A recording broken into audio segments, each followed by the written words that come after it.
तो कैसे हैं मेरे दोस्तों? ठीक? मुझे लगता है सब लोग ठीक ही होंगे। आज हम कोई वीडियो नहीं चलाएँगे और वीडियो चला के उस पर कोई डिस्कस भी नहीं करेंगे। आज हम बातें करेंगे। बिहार में पहले चरण का चुनाव हो गया है। अभी जब मैं वीडियो रिकॉर्ड कर रहा हूँ, कल यानी 11 तारीख को दूसरे चरण का चुनाव है। पहले चरण के चुनाव में अभी ऐसा हुआ है, सभी लोग ऐसा बोल रहे हैं कि महिलाओं ने बढ़-चढ़ के बहुत ज़्यादा वोट किया है। सभी पार्टियाँ अलग-अलग अपना-अपना दावा कर रही हैं कि मेरे लिए वोट हुआ है, मेरे लिए वोट हुआ है। इस प्रकार के सभी पार्टियां बातें कर रही हैं। कल दूसरे चरण का चुनाव है, देखा जाएगा उसमें कैसे रहता है। तो आज हम उस पर नहीं बातें करेंगे। आज हम जो नेताओं के बड़े बड़े चुनाव में किए गए वादे हैं उस पर बातें करेंगे। और मैं लंबे टाइम से प्रशांत किशोर को देख रहा हूँ, आज उन पे कुछ बातें करेंगे। बहुत पहले अगर उन पे मैं प्रशांत किशोर पे कुछ बोला होता तो शायद मैं कुछ ज़्यादा ऐसा बोल जाता जो शायद ठीक नहीं होता। देख तो मैं उनको लंबे टाइम से रहा हूँ, 2014 से तो ज़्यादा ही देखने लगा। 2014 के बाद तो थोड़ा ज़्यादा ही देखने लगा प्रशांत किशोर को। लेकिन उनकी जो पहले बातें थी, चुनाव लड़ने के पहले, जब अपनी पार्टी बनाने से पहले, जब वो पद यात्रा चला रहे थे बिहार में, बिहार के लोगों को जानने के लिए, बिहार को समझने के लिए, इतने साल रहे बिहार में नहीं समझ पाए। बाद में जब उनको चुनाव लड़ने की याद आई, तब उन्होंने बिहार को समझने के लिए 3 साल तक पैदल चला और बिहार को उन्होंने समझा। फिर उसके बाद अभी ये इस चुनाव में वो अपनी जन स्वराज पार्टी बना के चुनाव लड़ रहे हैं। तो उन पे बातें करेंगे कि वो कैसे नेता हैं, अभी और भविष्य में कैसे नेता होंगे, उसके बारे में बातें करेंगे। और जो छोटे मोटे नेता हैं जैसे खेसारी लाल, क्या कहें उनको, तो उनको अभी नए नए आए हैं। एक कहावत है, जो नया नया बनता है ना वो प्याज ज्यादा खाता है। अभी उनका वही हाल है। अभी नए नए नेता बने हैं तो वैसे ही बातें कर रहे हैं हवा में। अभी गाना बजाना उन्होंने छोड़ा है तो उनको उतनी समझ शायद है नहीं, तो फिर क्या बोल सकते हैं उनको। तो उनके बारे में उतनी बातें करेंगे नहीं। और तेजस्वी यादव, हम तो मानते हैं राहुल गांधी से तो ठीक ही है। और हमारे यहाँ यूपी से अखिलेश यादव से भी कुछ हद तक ठीक ही है। अखिलेश यादव तो उल जलूल बातें भी कर देते हैं, तेजस्वी थोड़ा कम उल जलूल बातें करता है। तेजस्वी में थोड़ी समझ है अखिलेश यादव और राहुल गांधी से ज्यादा। भले तेजस्वी को लोग बोलते नहीं पढ़ा लिखा है, लेकिन समझ है इन दोनों लोगों से ज्यादा। तो उन पे बातें करेंगे, एक प्रशांत किशोर, एक तेजस्वी। और राहुल गांधी पे तो बातें नहीं करेंगे। बिहार के बारे में बातें करेंगे। बिहार में बीजेपी के कोई नेता ऐसे हैं नहीं जिसके बारे में बातें की जा सके। कोई नहीं है। चिराग पासवान है, उनका अपना क्या कर रहे हैं इतने दिनों से मुझे समझ में नहीं आ रहा। चिराग पासवान का मुझे कुछ समझ में नहीं आ रहा है कि चिराग पासवान कर क्या रहे हैं। मुझे नहीं समझ में आता चिराग पासवान क्या कर रहे हैं। और मुझे बीजेपी के कोई ऐसे विधायक नहीं, कोई ऐसे नहीं है जो मुझे भी दिखे कि हाँ इन्होंने बहुत अच्छा काम कर रहे हैं। सम्राट चौधरी पे तो बातें नहीं करेंगे। उसको तो मैं सोचता हूँ वोट ही नहीं करना चाहिए। पता नहीं बीजेपी क्यों उसको पार्टी में रखी, मुझे समझ में नहीं आ रहा है। क्या कारण है, सम्राट चौधरी में क्या दिख रहा है, मुझे नहीं समझ में आता है। सम्राट चौधरी से अच्छा नेता बीजेपी को नहीं मिल रहा है, ऐसी कोई मजबूरी है? मुझे नहीं लगता ऐसी कोई मजबूरी है कि सम्राट चौधरी से अच्छा बीजेपी को नेता नहीं मिल रहा है बिहार में। और क्या कहें, नीतीश कुमार के बारे में कुछ बोल नहीं सकते हैं। वो बहुत अच्छे आदमी हैं। और जैसा बिहार के लोग बोलते हैं और जैसा मैं कई सालों से देख रहा हूँ बिहार को, नीतीश कुमार ने बहुत अच्छा किया है। मुझे कुछ बिहार के लोग बताते भी हैं कि बहुत अच्छा है, और मैं देख देख भी रहा हूँ अभी चुनाव के टाइम में, चाहे पक्ष के नेता हों चाहे विपक्ष के नेता हों, एक चीज़ की तो नीतीश कुमार की तारीफ करते ही हैं कि जो भी है लॉ एंड ऑर्डर भी बहुत अच्छा है अभी, बहुत अच्छा, मैं बोलूँगा एकदम अच्छा नहीं, बहुत अच्छा है, ऐसा लोग बोलते हैं। रोड के मामले में तो काम ही किया है, और कंपनियां भी लगाना शुरू की हैं। जब रोड रहेगा तभी कोई कंपनी आएगी, क्योंकि ट्रांसपोर्टेशन में कंपनियों को आसानी होती है अच्छे रोड के कारण। कोई फैक्ट्री लगा दी, कोई कंपनी बड़ी लगा ही दी, रोड ही नहीं, ट्रांसपोर्टेशन ही नहीं हो पाएगा माल को ले आने और ले जाने के लिए, तो कौन सी कंपनी वहां पे जाएगी। और बिहार का ऐसी दुर्दशा पता नहीं इन लोगों ने कैसे बना के रखी है, इन लोगों से पानी नहीं रुक रहा है, मुझे इसकी भी शिकायत है। चाइना साला नदी रोक दे रहा है डैम बना के, किसी और तरफ उसका पानी मोड़ दे रहा है। ये लोग बिहार में बरसात का पानी नहीं रोक पा रहे हैं, बिहार क्या दिल्ली में नहीं रोक पा रहे हैं। यूपी के भी कुछ क्षेत्रों में बाढ़ आती है, लेकिन यूपी में उतना नहीं है, आता है इटावा के साइड में, मैंने भी देखा इटावा के साइड में बाढ़ आता है तो है, लेकिन यूपी में बिहार जितना नहीं है। लेकिन दिल्ली में है, दिल्ली पता नहीं क्यों दिल्ली ये लोग नहीं संभाल पा रहे हैं, जबकि वहां पर किसी चीज की कोई कमी नहीं है। तो ये है, तो इन सब पे बातें करेंगे। पहले प्रशांत किशोर पे बातें कर लेते हैं, क्योंकि अभी चर्चा में वही है, कैसे वो नेता है। प्रशांत किशोर को मैं नेता तो नहीं कहूंगा, और क्यों नहीं कहूंगा उसका भी कारण है, क्योंकि वो नेताओं जैसी बातें नहीं करते हैं, इसलिए मैं उनको नेता नहीं कहूंगा। वो नेता नहीं है, एक समझदार आदमी है। अब वो कुछ लोग ये बोलेंगे क्या नेता समझदार नहीं होते हैं, होते हैं नेता समझदार, लेकिन वो समझदारी वाली बातें नहीं करते हैं जैसे प्रशांत किशोर अब कर रहे हैं। उस हिसाब से नेता बातें नहीं करते हैं, नेता वही बातें करते हैं जो उन्होंने रटा होता है, मुझे यही बोलना है। और प्रशांत किशोर अभी ऐसा नहीं कर रहे हैं, बीच में वो ऐसा करते थे, बीच में आज के 6 महीने पहले वो ऐसी बातें करते थे, 6-8 महीने पहले प्रशांत किशोर ऐसी बातें करते थे नेताओं जैसी। लेकिन अभी 2 महीने 2.5 महीने से, चुनाव आने के पहले से थोड़ा वो लॉजिकली बातें करना शुरू कर दिया है उन्होंने, 2-2.5 महीने से। बाकी के 8-10 महीने पहले वो इलॉजिकल ही बातें करते थे, मुझे भी समझ में नहीं आता था। बहुत सारी बातें उनकी इलॉजिकल थी, उनमें भी ऐसा नहीं कि सारी बातें इलॉजिकल करते थे, कुछ बातें थी जो इलॉजिकल करते थे। अभी भी वो इलॉजिकल बातें कर रहे हैं, जो अभी किसी नेता पे टिप्पणियां कर रहे हैं, किसी पर आरोप लगा रहे हैं, वो मुझे लगता है इलॉजिकल है। तुम्हारे पास कोई लॉजिक है तो उसके लिए कोर्ट है, तुम जाओ। पहले तुमको पता था, चुनाव से पहले तुम्हारे पास डेटा आ गया था, पूरी रिपोर्ट आ गई थी, जाके तुम केस कर दिए होते।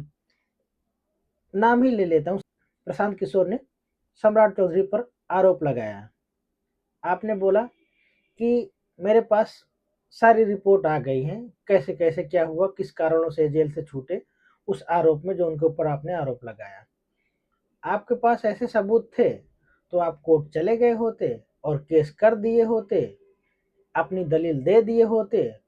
कोर्ट ने कोर्ट ने सम्राट चौधरी को बुलाया होता, तो मैं मानता कि तुम लॉजिकल बातें कर रहे हो। और सम्राट चौधरी को अभी तक कम से कम 2 बार 4 बार वहां पर उनकी पेशी होती कोर्ट में, और सुनवाई होती है, कुछ बातें तो निकल के आती कि उनके चुनाव जो लड़ रहे हैं उस पर प्रभाव पड़ता। आप वही हुआ कि क्या बोलूं, मैंने कुछ भी मुंह से बोल दिया, उसको थूक ना बोल सकते हैं कि थूक दिया तो थूक दिया भी, जो हुआ वो हो गया, जाने दो। वही आपने किया, ए इलॉजिकल है, कोई लॉजिकल नहीं है। अब देखता हूँ कि चुनाव के बाद आप क्या करते हैं, अगर कुछ करते हैं तो बहुत अच्छा होगा, और नहीं करेंगे तो मैं वही बोलता हूँ कि आप थोड़ी बातें तो लॉजिकल करते हैं, लेकिन बहुत सारी बातें इलॉजिकल करते हैं, जो नेताओं से फिर मिलने-जुलने लगती हैं कि आप एक नेता की तरह बातें कर रहे हैं। आप एक अच्छे एडवाइज़र रहे हैं, इसमें कोई संदेह नहीं है। आप बहुत अच्छे एडवाइज़र रहे होंगे, इसमें भी कोई संदेह नहीं है। आप अभी जो पार्टी जनस्वराज बनाए हैं, उसमें भी लोगों को एडवाइस अच्छी तरीके से दे रहे होंगे, इसमें भी कोई संदेह नहीं है, मैं ये भी मानता हूँ। आप बाकी नेताओं से तो समझदार तो है ही हैं। जो बिहार में बीजेपी की या आरजेडी की पार्टी में जो भी नेता हैं, उनसे तो लॉजिकल बातें करते हैं, उनसे ठीक-ठाक समझदार भी मैं मानता हूँ कि आप होंगे। लेकिन आप इस बयानबाज़ी से जो आपने आरोप लगाए नेताओं पे, वो जब तक साबित नहीं होंगे तब तक मैं मानूँगा नहीं। और मुझे नहीं लगता है कि ये साबित हो भी पाएगा। क्यों नहीं हो पाएगा?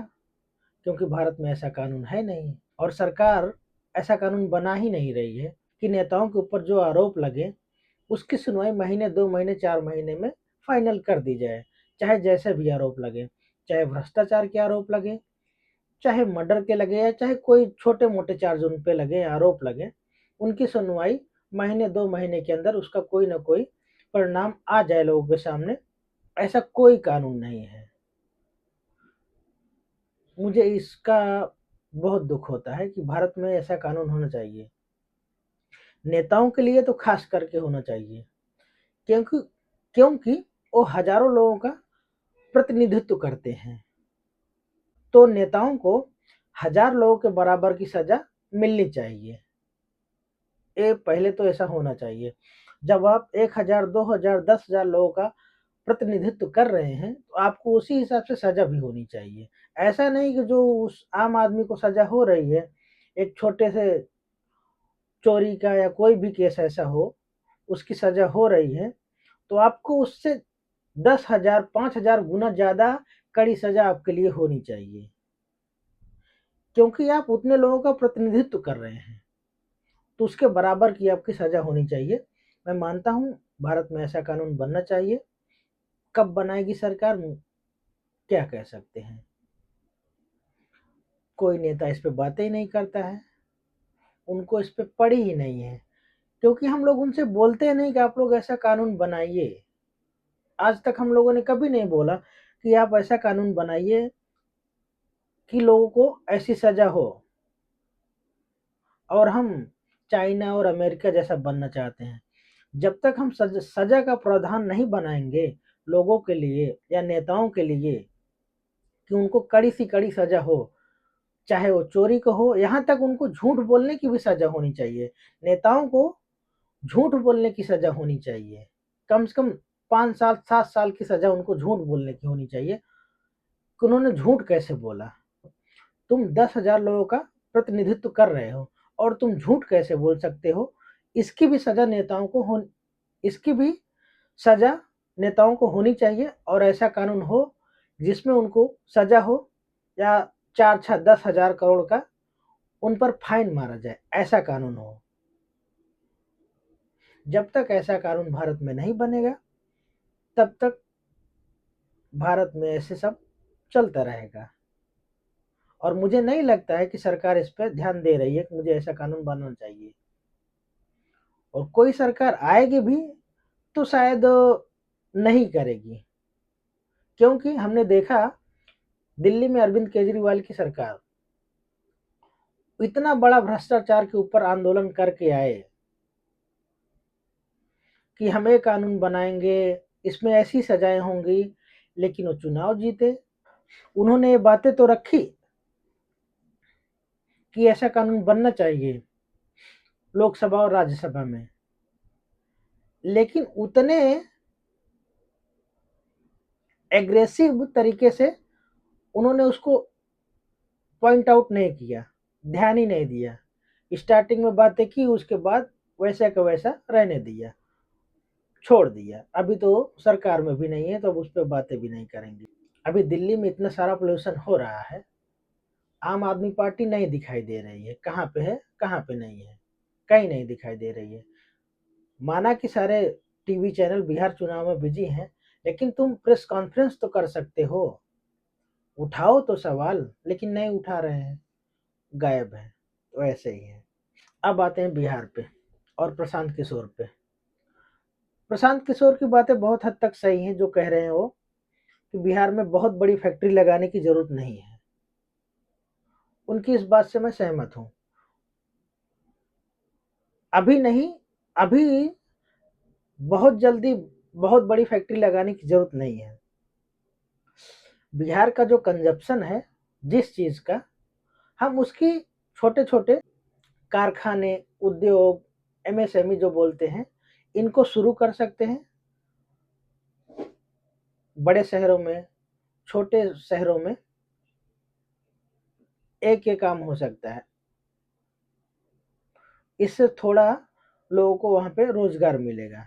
प्रशांत किशोर की ये बातें इस तरीके से कर सकते हैं। और उनकी पढ़ाई की जो बात है, जो स्कूलों के बारे में बोल रहे हैं, उसके बारे में मैं भी सोचता हूँ। क्योंकि मैं जब रूरल डेवलपमेंट की पढ़ाई कर रहा था, तब मैं इन सब चीज़ों को देखता था कि स्कूलों को या किसी ग्रामीण क्षेत्र को कैसे डेवलप करना है, उनकी वहाँ पे क्या परेशानियाँ हैं, इन सब चीज़ों को मैं समझता था। और मैं बहुत हद तक इनको समझता हूँ, दूर भी किया जा सकता है। पता नहीं क्यों सरकार कर नहीं रही उसको। सरकार सरकारी स्कूल तो बंद कर रही है। बंद कर रही है, लेकिन जो बंद कर रही है, बंद करने के बाद क्या कर रही है? टीचर तो वहाँ से उठ कम बंद कर दिए, टीचर तुम्हारे पास पर्याप्त हो गए, उस स्कूल को बंद कर दिए। उसके बाद तुम एक अच्छा स्कूल खोलो ना। क्यों एक अच्छा स्कूल नहीं खोल रहे हो तुम? तुमने एक स्कूल बंद किया और उसको दूसरे में मर्ज किया। तुम्हारे एक स्कूल का पूरा पैसा बच गया। उस पैसे को उस स्कूल में लगा के डेवलप कर सकते हो ना। पता नहीं इस बात पे क्यों सरकार ध्यान नहीं दे रही है। मर्ज तो कर दिए, वो स्कूल बंद हो गया। थोड़े टाइम उसको दिखाएंगे कि हाँ इसमें मैं ऐसा कुछ कर रहा हूँ, बाद में कुछ होगा नहीं, ताला मार के उसको छोड़ दिया जाएगा। लेकिन जो उस स्कूल पर पैसे खर्च हो रहे थे, वो गया कहाँ? जिसको तुमने अगले वाले स्कूल में मर्ज किया, उस पे उस पैसे को खर्च करना चाहिए। उसको ये लोग करते नहीं हैं। और कह रहे हैं लोग प्राइवेट स्कूल में जाना पसंद कर रहे हैं। क्यों लोग प्राइवेट स्कूल में जाना पसंद कर रहे हैं? लोग बहुत ज़्यादा अमीर हो गए हैं? ऐसा तो है नहीं कि लोगों के पास बहुत सारा पैसा आ गया, लोग अमीर हो गए हैं, इसके लिए सब लोग प्राइवेट में पढ़ा रहे हैं। ऐसा बिल्कुल भी नहीं है। सरकार या सरकार के लोग लगता है अंधे हो गए हैं, उनको दिखाई ही नहीं देता है। वो आसमान में उड़ रहे हैं, ज़मीन पे रहते ही नहीं हैं। मुझे लगता है वो रोड रोड शहर में ही जाते हैं, गाँव में कहीं कभी जाते ही नहीं हैं। अभी भी इस देश में ऐसे गाँव पड़े हैं जहाँ पर अभी भी उनके पास अच्छे से पानी नहीं पहुँच रहा है पीने का। नेताओं को ये बातें पता नहीं, कोई बता ही नहीं रहा है उनको कि लोगों को अभी भी अच्छा पानी पीने को नहीं मिल रहा है। गाँव की बात छोड़ो, दिल्ली जैसे शहर में लोगों को अच्छा पानी पीने को नहीं मिल रहा है। गाँव में क्या हाल होगा? नेता इस इन सब बातों को ध्यान ही नहीं दे रहे हैं। छोटे स्कूलों को, जो स्कूल बंद कर रहे हैं सरकारी, उसके पैसे से उसको डेवलप किया जाए, उसमें अच्छी पढ़ाई की जाए। टीचर तो तुम्हारे पास अच्छे आते ही हैं, तुम उनसे काम ले नहीं पा रहे हो। तुम उनसे हर साल, हर राज्य में हर 6 महीने, 8 महीने पर उनको चुनाव में काम करने पे लगा देते हो। क्या काम करेंगे वो? क्या पढ़ाएंगे? कोई भी काम हो तुम उनको फंसा देते हो, चलो तुमको ये करना है। कब वो पढ़ाएंगे? उनका भी मन रूठ गया है पढ़ाने से, पढ़ाते ही नहीं है मुझे तो लगता है। अगर पढ़ाते होते, बच्चों को समझाते होते, तो शायद बच्चे जाके घर पे बोलते नहीं, मेरे स्कूल में अच्छी पढ़ाई हो रही है, मुझे कोई ज़रूरत नहीं किसी और स्कूल में जाने की। वो लोग भी पढ़ा नहीं रहे हैं मन से। कुछ जगहों पे पढ़ा रहे होंगे, लेकिन बहुत सारी जगहों पे नहीं पढ़ा रहे हैं, ऐसा है। तो स्कूल को सुधारा जा सकता है, ऐसा नहीं कि नहीं जा सकता है। प्रशांत किशोर इसमें एकदम हवा में बातें नहीं कर रहा है, उसकी बातें लॉजिकल है स्कूल के बारे में। बहुत सारा पैसा बर्बाद कर रहे हैं लेकिन काम नहीं हो रहा है, वो ठीक हो सकता है। अब आते हैं तेजस्वी यादव पे। तेजस्वी यादव के सारे नेता फंस गए हैं, और जो उन्होंने 3 करोड़ नौकरियां देने की बात कह दी है, शायद ऐसा ही कुछ बोला है, 3 करोड़, हाँ 3 करोड़ ही है, ऐसा कुछ नंबर बोला है। उनके सारे नेता इस पे फंस गए हैं। कैसे तुम दे दोगे? मान लो है तुम्हारे पास, विजन है, सब कुछ है, पैसा भी है, चूतिया हो तुम, हमको समझ में नहीं आता है। करवाओगे क्या उनसे, 3 करोड़ लोगों से?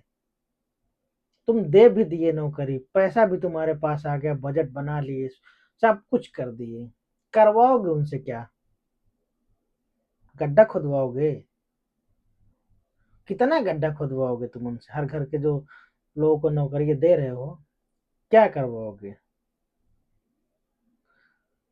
अब सरकारी नौकरी में तुम क्या कहते हो, राजगीर का काम करवाओगे, लेबर का काम सरकारी में करवाओगे, सरकारी नौकरी देकर? तुम रोजगार की बात किए होते कि 3 करोड़ रोजगार देंगे जिसमें सरकारी नौकरी होगी, तो शायद लॉजिकल, मैं मान लेता कि हाँ लॉजिकल वो बातें हो सकती हैं, सरकार चाहे तो कर भी सकती है।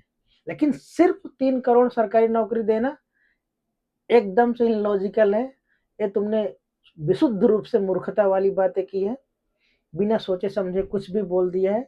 शायद तुम बिहार के लोगों को चूतिया समझ रहे हो, अपने नेताओं जैसे। तुम्हारे पार्टी के जो नेता हैं, जो इस बात को डिफेंड कर रहे हैं कि अरे नहीं नहीं, हमारे पास विजन है, हम कर देंगे। काहे का विजन है, बताओ तो सही। जो नौकरी दोगे, ठीक है, पैसे का सब कुछ तुम कर लिए। मैं परेशान हूँ लोगों से, न्यूज चैनल के जो एंकर और एंकरानियां हैं, इनसे। ये बजट की क्यों बात कर रहे हैं? ये बोले, पूछे तो सही, 3 करोड़ जो नौकरी दोगे लोगों को सरकारी, करवाओगे क्या उनसे? पढ़ाई करवाओगे सबको, सब शिक्षक होंगे, सब आईएएस आईपीएस होंगे, सब पुलिस दरोगा होंगे। इन 3 करोड़ लोगों में क्या होगा? कितने लोग दरोगा होंगे, कितने लोग आईएएस आईपीएस होंगे, कितने लोग शिक्षक होंगे? ए नंबर पूछो उनसे। कितने लोग सरकारी प्यून होंगे, कितने लोग सफाई कर्मी वाले होंगे जो नगर पालिका काम करते हैं? नंबर तो बताओ, करेंगे क्या वो? या सबको हर गांव में एक एक पोल बड़े बड़े लगवा दोगे, खंबे जो लाइट वाले होते हैं, उनमें तार नहीं लगाओगे, और उनको बोलोगे सब चढ़ते उतरते रहो। सब लोग सरकारी नौकरी जो हर घर में लोगों को दी है, सब लोग चढ़ते उतरते रहो, और महीने में 30-40 हजार जो है आपका पेमेंट मिल जाएगा। ये करवाओगे? बताओ तो सही, तुम करवाओगे क्या? बोल तो दिए, बजट तुम ला भी दिए, चोरी चमारी करके कुछ, जैसे तुम्हारे, क्या कहूँ, पार्टी का क्या कहते हैं, वो है खूबसूरती, जिसके लिए वो प्रसिद्ध है। पिताजी पे आरोप है, आप पे भी आरोप है, आपके पार्ट, मैं कहूंगा सभी पार्टी के नेताओं के ऊपर आरोप है। तो वहां से पैसे लाओगे?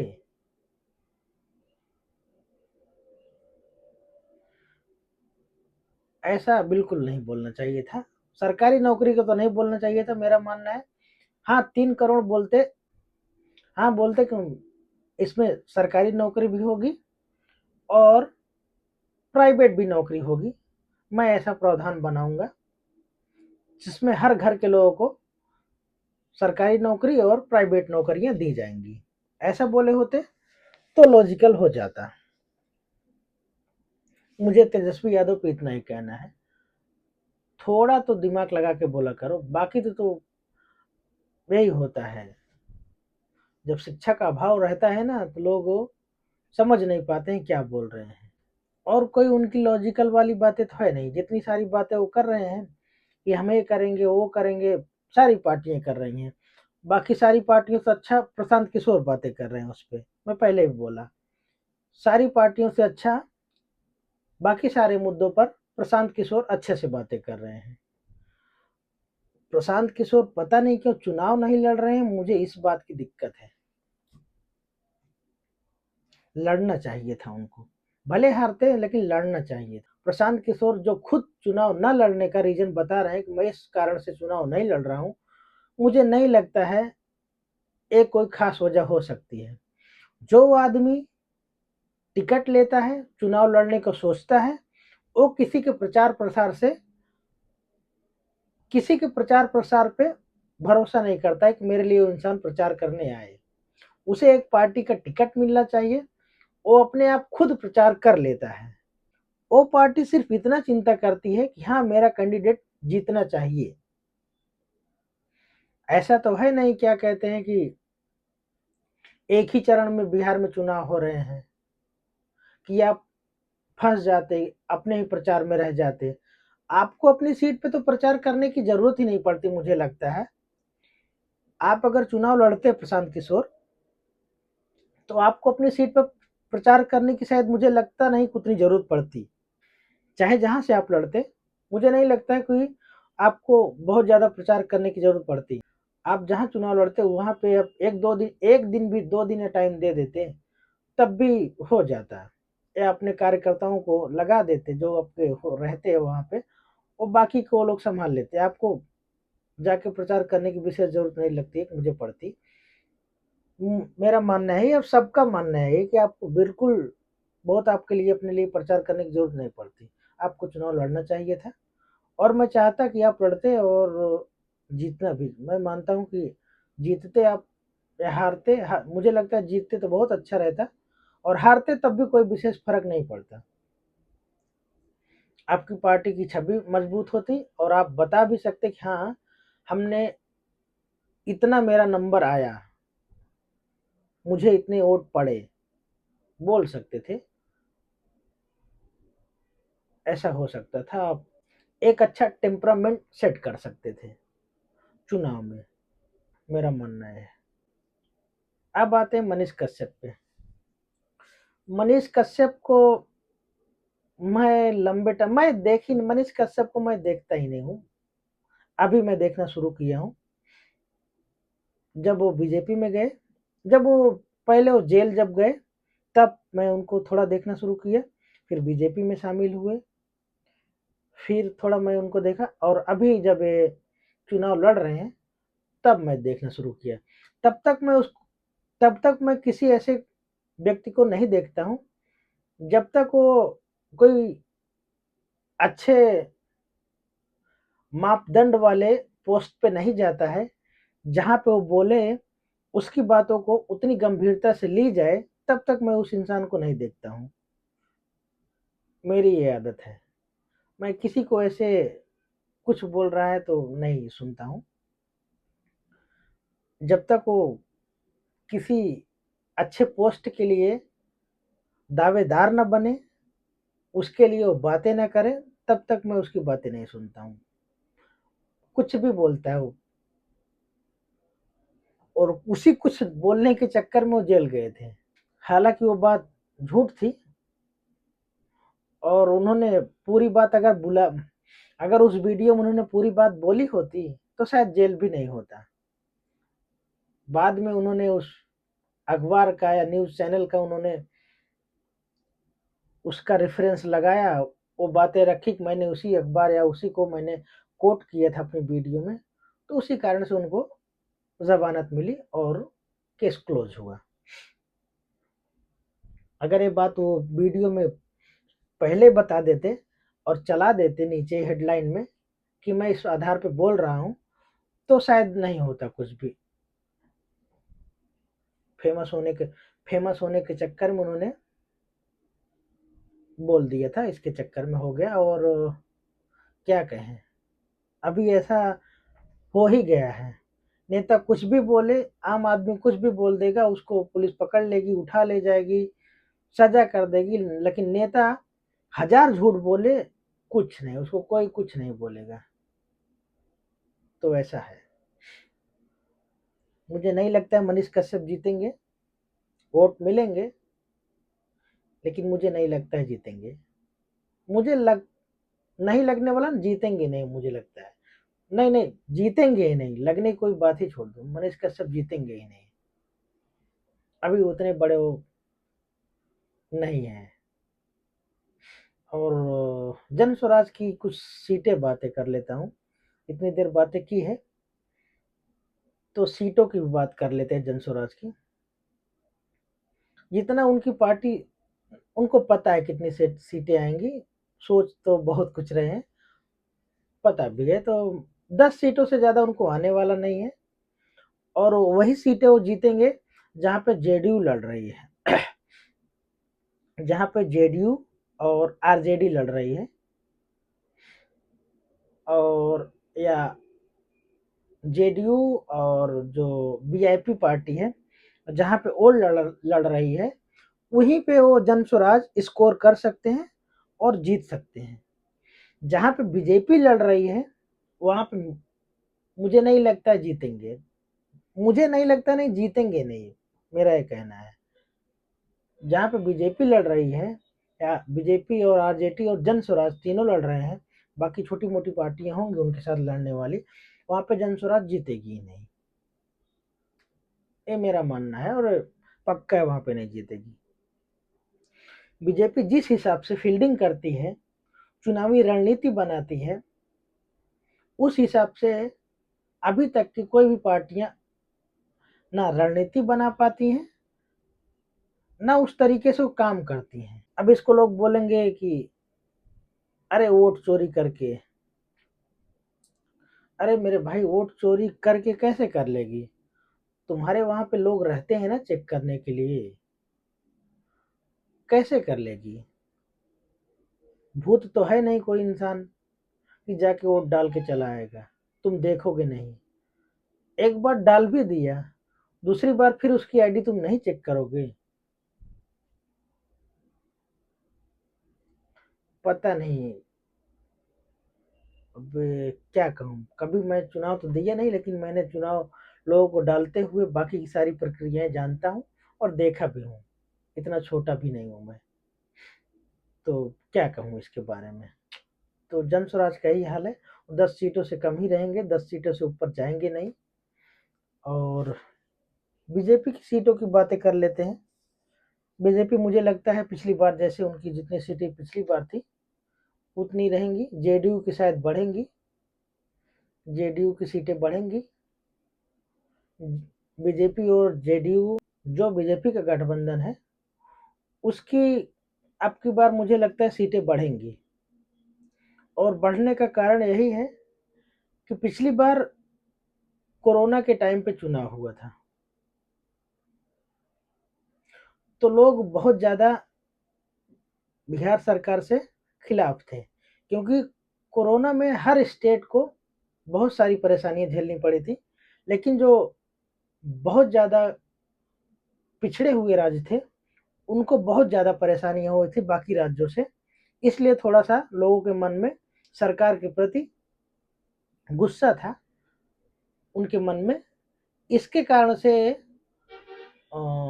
इसके कारण से जेडीयू को कम सीटें आई थी, और बीजेपी ने बहुत अच्छे से मैनेज करके बचा लिया था, और बढ़ भी गई थी। इस बार जेडीयू को इन बातों पे ध्यान देना होगा, और मुझे लगता है इसके कारण पिछली बार की अपेक्षा इस बार जेडीयू की सीटें बढ़ेंगी और बीजेपी उसी पे रहेगी। तो अगर 60-70 इनकी आती हैं तो 80 उनकी आएंगी।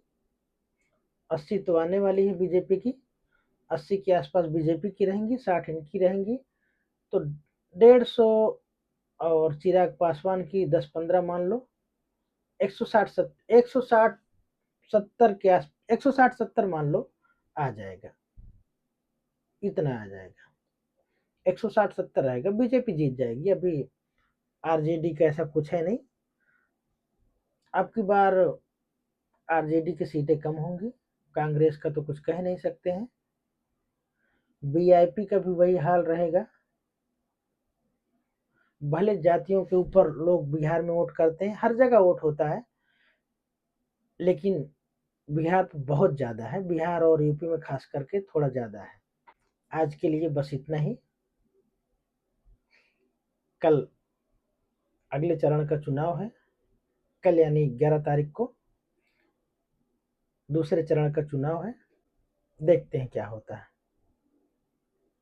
धन्यवाद दोस्तों।